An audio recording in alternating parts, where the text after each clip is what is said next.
ఉండేవాడు. వాడిని నేను సరస్వతి అని పిలిచేవాడిని, రైటర్ కాబట్టి సరస్వతి అని పిలిచేవాడిని. అభిలాష చేసే టైంలో చిరంజీవి ఫాదర్ అయ్యాడు, రామ్ చరణ్ తేజ పుట్టాడు. ఈ రామ్ చరణ్ తేజని హీరోయిన్ చేయాలని చెప్పి సురేఖ అంటే వాళ్ళ అమ్మ చిన్నప్పుడే వాడిని కరాటే డ్యాన్స్ నేర్పడం. రామ్ చరణ్కి ఇక్కడ సరిగ్గా ఉండదు, దాన్ని కొంచెం ఆపరేషన్ చేసి సెట్ చేయడం.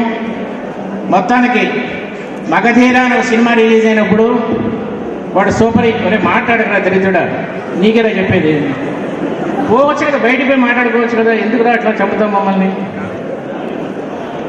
ఈ లైఫ్లో అలాగే ఉంటుంది. ఇంకో 2 years పని.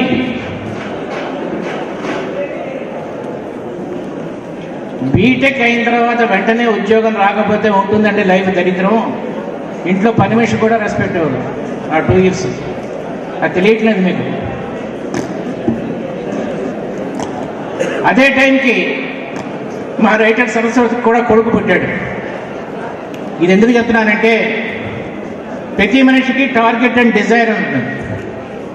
ప్రతి మనిషిలోనూ ఇంకో మనిషి ఉంటాడు. ఆ మనిషి చెప్తూనే ఉంటాడు బాగుపడు బాగుపడు బాగుపడు అని. కానీ ఈ ఇచ్ఛ డిజైర్ వాడిని బాగుపడినాడు. ఎండమూరి చెప్పేది విను అని చెప్పేది బుద్ధి.